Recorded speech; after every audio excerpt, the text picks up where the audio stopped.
Dear God, I'm stuck in life now. I don't know if I'm ever going to live the life I hoped for 30 years ago. My my memoir for Amazon and Kindle will talk about this. People go through a midlife crisis. Perhaps this is mine. I'm going to become 49 this November.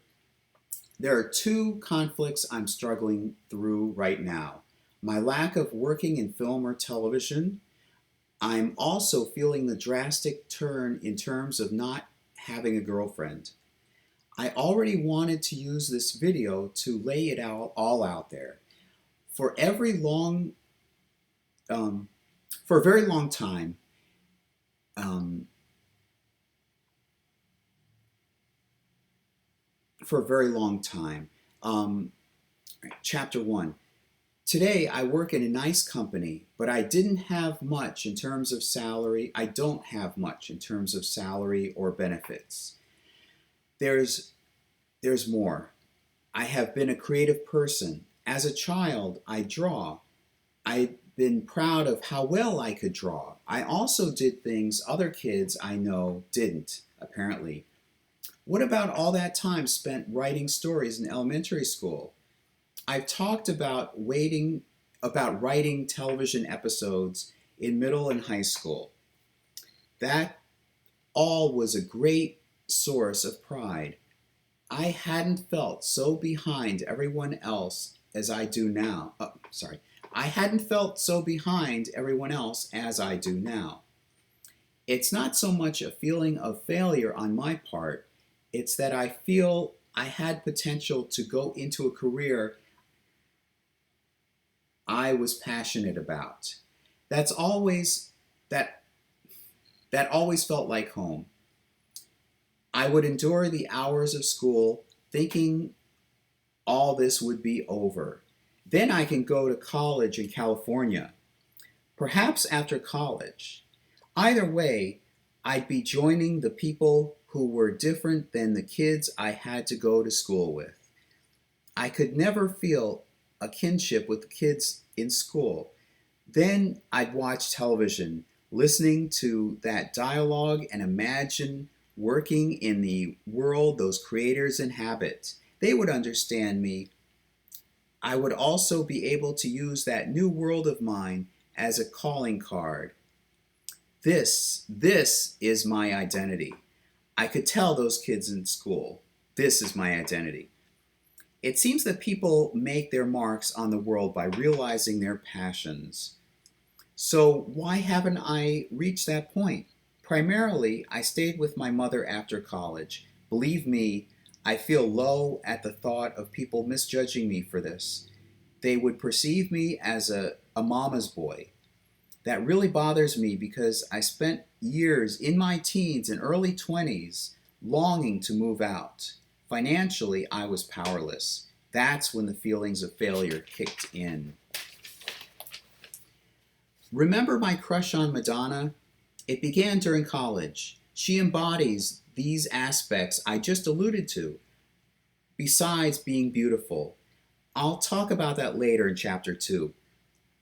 I wrote a movie about this to impress her. It was inspired by my longing to live in a world of smart creators. I felt isolated. Meanwhile, my mom would tell me stories about my uncle and his family. It felt like being Luke Skywalker in the first Star Wars movie. He has the potential of his father, who had been an outstanding Jedi Knight. Yet he's stuck with his aunt and uncle on a desert planet farming. If only I had some guarantee that my life would turn around. I don't have a Ben Kenobi offering me an escape to a more exciting world. I'm practical. I've not taken risks that would endanger my life or health. Now, after my mom died and I took as many possessions from the home and left as I could, I don't want to endanger those irreplaceable remnants of myself and my mom. I owe it to her to protect her stuff as well as my childhood papers, etc. I left what I could behind with the hope that my relatives or someone may offer me a chance to run away. It's an escape fantasy with some kind of guardian angel stepping in to help. During college, I thought of any cousin and Madonna in that role of guardian angel. It was a desperate fantasy born out of loneliness and frustration being trapped. So I'm stuck now. I'm writing a revision of my memoir for Kindle and Amazon. I'm expressing the rest of my thoughts on this channel. My other channel lets me at least share creative ideas. It's not all I wanted in life. At least I have a roof over my head and I'm working somewhere respectable. I lost the Dramatica software that helped me enormously in writing films. What's sad is that I have done the mental work strategizing how to reach that recognition as an artist. Nobody truly knows the degree of effort I'm willing to put in to a project.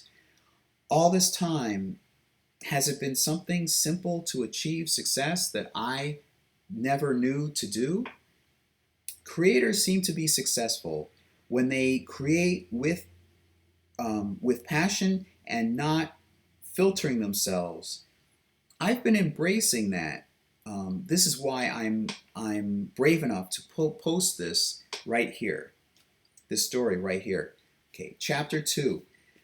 The other conflict in my life started about a couple of months ago. I need to take you back to my childhood. I was attracted to television and film, as I've already explained, particularly fantasy. I loved watching supernatural characters.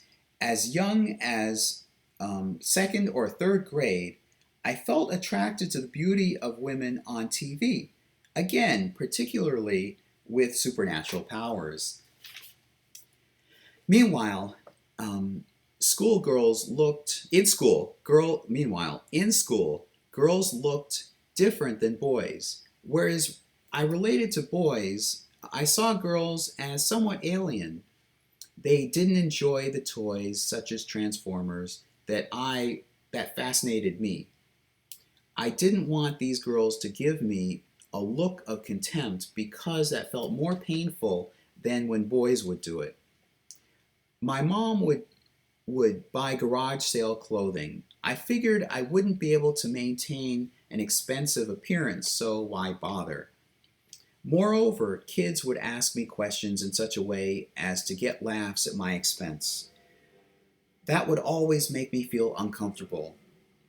At home, when my mom was asleep or at work, I would take some old clothing and either dress in a merman tail, like a makeshift merman tail, or a skirt. Shorts going through one pant leg. This began at about at the age of 10. At least once, I went to the bathroom and found my mom's lipstick. I envied girls. On Halloween, they could intimate being mermaids. It was socially acceptable. Those female supernatural characters on TV looked beautiful. They were the stars of their shows. They were in this special world adjacent to mortal men. This remained all through high school. I remember one tall girl having shoulder-length waved blonde hair that reminded me of a mermaid. I was both attracted to its beauty and envied her to be able to have social acceptability. No dating.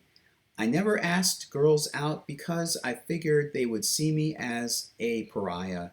They wouldn't deem me attractive, so why embarrass myself? That changed on St. Valentine's Day of my senior year. We'd all be graduating out of school. I gave a poem to a girl as a means of breaking out of my shell. Perhaps I could show her that I'm not I'm not the nobody I am in school. After that, there was a void in my heart. At least it launched a pursuit of a girlfriend. It took a little while to add one uncompromising trait I was looking for. She should be Jewish. I didn't want to waste my time, nor any girl's time. I wanted to eventually marry and have a life like the one in the TV show, The Dick Van Dyke Show.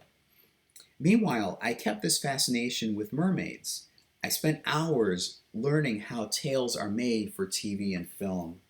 Professional, well made, silicone professional tails. Online dating searches only gave me Jewish matches as close as New York City, and that's about, I think, 5 hours away. They didn't want those women didn't want long distance relationships. It would mentally drain me. I tried in person methods. I tried online, nothing. I'm 48, no experience with a girlfriend, no wife, no child. My mom and I moved to a 2-story house nearly a decade ago. Finally, I had a second floor all to myself. That's when I bought a custom made silicone merman tail. I ordered a bit of makeup and some knickknacks, a little bit to experiment with trying to look like a woman, at least gain some feeling of what women do. Then my mom died suddenly. I moved to a studio apartment and continued developing a female character. Dissociative identity disorder intrigued me. Perhaps I could visit some websites under the guise of a woman's name. By this point, I think my effort to find a girlfriend slumped. I simply quit paying attention to it. I'd see an attractive woman, maybe at the grocery store or the bank, then think she's either not Jewish or I'd be making her feel uncomfortable. I finally got a car, which enabled me a trip to the mall's Macy's. I bravely asked a sales associate for advice on foundation. Within days, America's Got Talent had a female impersonator contortionist, amazingly convincing in appearance. I envied these female impersonators and drag queens who looked really quite passable. Perhaps if I could reach that skill level, I could be perceived as a woman and experience what it's like. There was one named Gray Phillips. Naturally singing in a feminine pitch, he switched to singing in drag in classy hotels and venues in order to do gigs with this naturally higher sounding pitch. Um, an acquaintance in another occasion, an acquaintance let me know she was okay with this side of me. I opened up to her. I felt brave enough to open up to her about this. Um, that meant an enormous amount. That the fact that she was okay with it. It was like she relieved my anxiety. She encouraged me to pursue what made me happy. I hope that I was able to help her pursue what she feels is happy. Um, I am okay. Going on. I ambitiously practiced my makeup, my voice, my outfits, mannerisms. There were several benefits. I had some way of satiating this desire to experience what it feels like in the body of a woman, having people relate to me as one. I employed voice exercises that singers do. The thought of performing, writing my own music came to mind. After all, I have wanted to be a professional writer since childhood, writing stories, writing some poetry. So that naturally went, it matched up. Perhaps I could write music. It's so frustrating that the only place would be a safer or socially acceptable. Wait, it's so frustrating that the only place would be safer or socially acceptable to dress as possibly as I can and perform as has closed indefinitely. It's so frustrating that the only place where I that would allow me to be safe and socially acceptable to dress and drag um, has closed indefinitely. Meanwhile, I continued eagerly to improve my overall appearance as a woman. A few months ago, I began creating a business plan as a singer in drag. I would be performing with no let on that I'm in drag, like Gray Phillips. Truly, like an alter ego, like Paul Rubens as Pee Wee Herman or Cassandra Peterson as Elvira. I put together a discography of 5 albums. No actual music, but the song tracks, an idea of what each song would be about. But I began learning what's involved with composing rock and roll. Think Belinda Carlisle, Madonna, the Go Go's, Cyndi Lauper. Watching videos of them provoked me to wonder if someone would see through my drag. I'd love to live as a woman. Perhaps taking hormone therapy could enable me to comfortably do that without fear of the um, fear of the costume being a burden. I could simply pursue singing, modeling, or acting under the guise of a woman. Am I giving up on life as a man? I researched everything about the process. Within 9 months, under hormone therapy, um, people would more likely think I'm a woman. I'd be shorter, less muscular, be more open, expressing emotions, softer skin, smaller pores, and beautifully have a fat redistribution. Likely A cup breasts, narrower waist, and wider hips and buttocks. Something in my masculine face would be fixed so as not to be clockable. And for those of you who don't know, clockable means when you're, like, for example, in drag or in disguise, somebody can be able to notice that you're not who you are coming across as. The estrogen would shift the fat to my cheeks rather than down here in my jaw. Hair transplant surgery would further fix my hairline to look like a woman's rather than a kind of a masculine hairline. It would be fixed to a woman's hairline. On the downside, I'd become infertile, but experience longer lasting female orgasms. It's drastic and irreversible. I know that. I soon pursued therapy. I realized almost right away this is drastic. The sad thing is that I can't afford more than half an hour, no less than 2 weeks apart. I would have severely limited chances of building a relationship with a Jewish woman, if my chances weren't severely limited already. I would have the comfort of my own body. I'd experience the delight of people referring to me as a woman, attracting attention, dressing beautifully in a way that's socially acceptable, being able to swim and publicly show an interest in mermaids. I had never been called handsome, but as a woman, I have been, dressed up. I have been called beautiful. People have said I look happy. I think it could be because I'm letting my emotions out more freely, to play the part. So it's more visual on my face that I'm happy. I tend to just not be as expressive, I guess. Some people have some people have reported under, therapy, hormone replacement therapy. Some people have reported sexual orientation shifting under estrogen to an attraction to men. There's no guarantee that that would happen to me. I'm exclusively attracted to women. Um, I poured effort into cross dressing as a way to satiate these desires without the permanence that I was just talking about. I could just wash off the costume.